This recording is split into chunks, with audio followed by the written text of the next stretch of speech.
4 PM news network में दोस्तों आपका स्वागत है। मैं हूं आपके साथ राशिद ज़हीर। ममता बनर्जी ने हार के बाद जिस प्रकार का रवैया इख्तियार किया है वो मोदी जी के लिए तो चैलेंज बनने ही वाला है, लेकिन दूसरी बात यह है कि विपक्ष के लिए भी एक ऐसा सबक है कि जब फाइटर अपने फाइट के रूप में आता है तो उसको क्या करना चाहिए। आपने देखा होगा कि ममता बनर्जी काले कोर्ट में हाई कोर्ट सुप्रीम कोर्ट नज़र आई हैं, उनके खिलाफ वहाँ नारेबाजी भी की गई है। भारतीय जनता पार्टी के कार्यकर्ता अपने फुल चरम पर उतरे हुए हैं बंगाल में, लेकिन वो उनसे घबराई नहीं है। उनके ऑफिस को तोड़ फोड़ दिया गया है, आग लगा दी गई है, तमाम चीज़ें काम कर रहे हैं। जो भारतीय जनता पार्टी ने नफरत वहाँ फैलाई थी वो रूप नज़र आया है।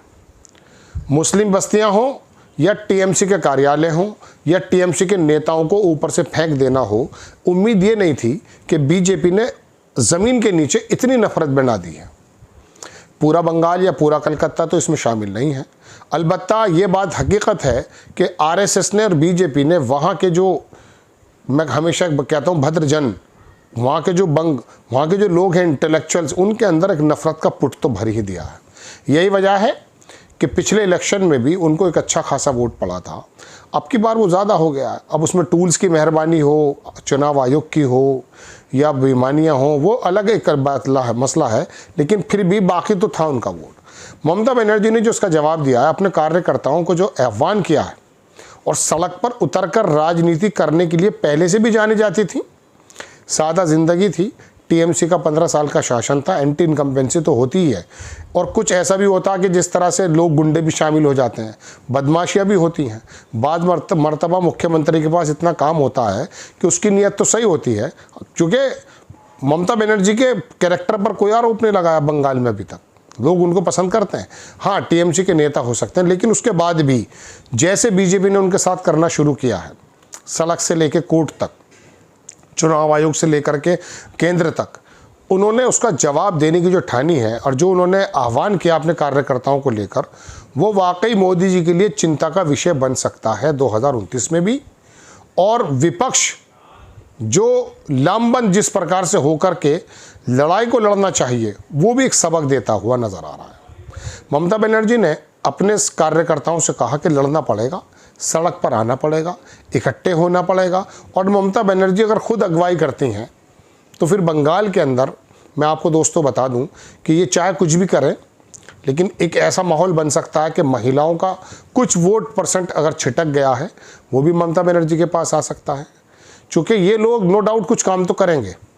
एक तरफ ये हिंदुत्व की राजनीति कर रहे हैं, जैसे शुभेंदु अधिकारी ने बुलडोज़र निकाला है, और वो दूसरे योगी आदित्यनाथ बनना चाहते हैं, क्योंकि उन्होंने देख लिया कि यार ये बिस्वा भी उन्हीं का अनुसरण करके जो है कामयाब हो गया। जबकि ये नहीं जानते कि अमित शाह जो वहाँ पे बैठक लंबी लगाए बैठे थे, ये जीत उसी का जो है फल है। अमित शाह नहीं चाहते थे कि किसी भी सूरत में बंगाल उनके हाथ से निकल जाए। अगर बंगाल उनके हाथ से निकल जाता तो अमित शाह का जो एक नंबर है आला कमान में, अब भी वो दूसरे नंबर के नेता हैं, लेकिन योगी आदित्यनाथ ने जिस तरह से प्रधानमंत्री पद को लोगों के दिलों में चैलेंज किया है, अमित शाह उससे घबराए हुए थे। बंगाल उनको जीतना ही था हर हाल में, चाहे चुनाव आयोग की मेहरबानी से, चाहे कुछ भी करके उन्होंने जीत लिया। चूँकि वो योगी आदित्यनाथ को जो दूसरे नंबर पर आ गए हैं, भारतीय जनता पार्टी के कार्यकर्ता, उनके वोटर्स योगी आदित्यनाथ को चाहते हैं। चूँकि हिंदुत्व की और नफ़रत की राजनीति जो ये लोग कर रहे हैं, उन्होंने वाकई हिंदी पट्टी को बदल तो दिया है।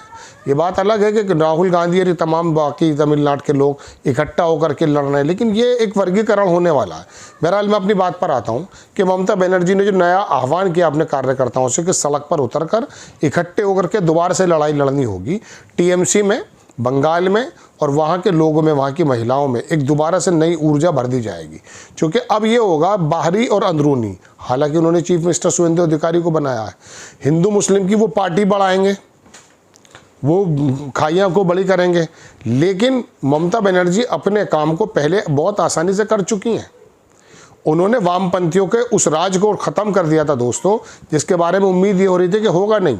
लगभग 20-30 साल 35 साल का उनका जो है एक लंबा कार्यकाल रहा है, और आज देखिए कहाँ पर हैं। सीपीआई सीपीएम का पता ही नहीं चलता है कि वो बंगाल में मौजूद भी हैं या नहीं। लेकिन ममता बनर्जी का जो फाइटर रूप था, सड़कों पे उतरने का, लोगों से इंटरेक्ट करने का, इंटैक्ट होने का, वो एक ऐसा रंग लाया कि लोगों को पता चला कि बंगाल में ये लेडी कुछ कर दिखाएगी। और उसमें कोई दो राय नहीं कि बंगाल के अंदर अगर आप स्वास्थ्य की सेवाओं की बातें करें तो उत्तर प्रदेश से बहुत आगे है, बहुत सारे कामों में।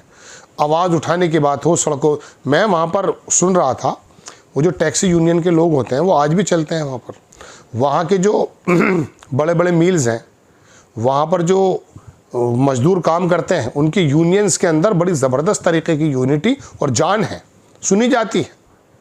ऐसा नहीं है कि वहाँ से अडानी और अंबानी आएंगे और आकर के अपनी नीतियाँ बनाएंगे और वहाँ से माल लेकर चले जाएंगे। ममता बनर्जी ने आम आदमी को बोलने का अधिकार वहाँ दिया था। यूनियंस की इसी वजह से चलती थी। अब ये भारतीय जनता पार्टी शुरुआत में तो नहीं, लेकिन धीरे धीरे इस काम को करेगी कि वो जितनी भी ताकतें हैं यूनियन की हों, छोटे मोटे दल हों, इनको ख़त्म करेगी। उसकी आदत है ख़त्म करना। ऐसे में उनको साथ मिलेगा ममता बनर्जी का। तो ममता बनर्जी गोया के बंगाल के अंदर तो अपने कार्यकर्ताओं को साध ही रही है, लेकिन केंद्र में भी वो विपक्ष के लोगों को इस प्रकार से एक मैसेज देने में कामयाब हो रही हैं दोस्तों, जिससे अखिलेश यादव भी सचेत हो जाएं, राहुल गांधी भी सचेत हो जाएं, लालू प्रसाद के लड़के, मतलब ये विपक्ष के जितने बड़े बड़े लोग हैं, इनको ममता बनर्जी का इस फाइटर रूप को अपनाना ही पड़ेगा। वरना जो हाल अमित शाह ने बंगाल में किया है ना, वो अखिलेश यादव का उत्तर प्रदेश में होने वाला है, ऐसा लोग कह रहे हैं। अब अखिलेश यादव अगर समझदार हैं तो ज़मीन पर उतरें, लोगों को जोड़ें। एक दिक्कत ये हो गई है कि मुसलमान का नाम लेने से बड़े बड़े नेता कतराने लगे हैं। उनको ये लगने लगा है कि बहुसंख्यक वर्ग का जो वोट है वो हमसे छिट जाएगा अगर हमारे स्टेज पर टोपी वाले नज़र आएंगे।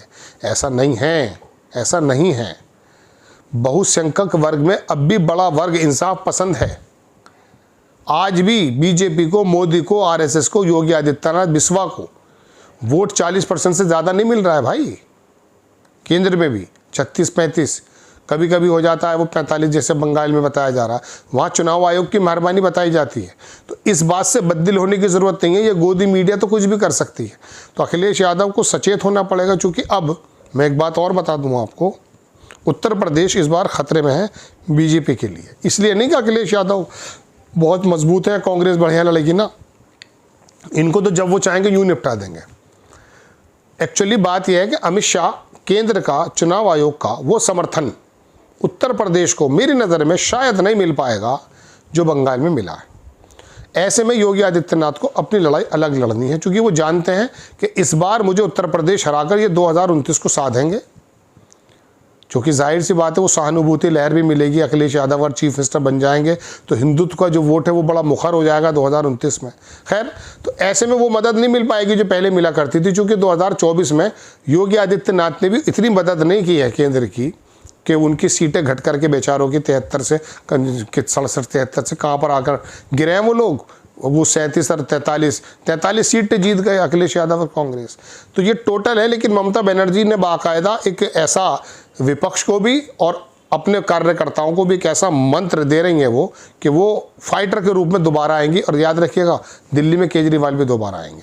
जय हिंद।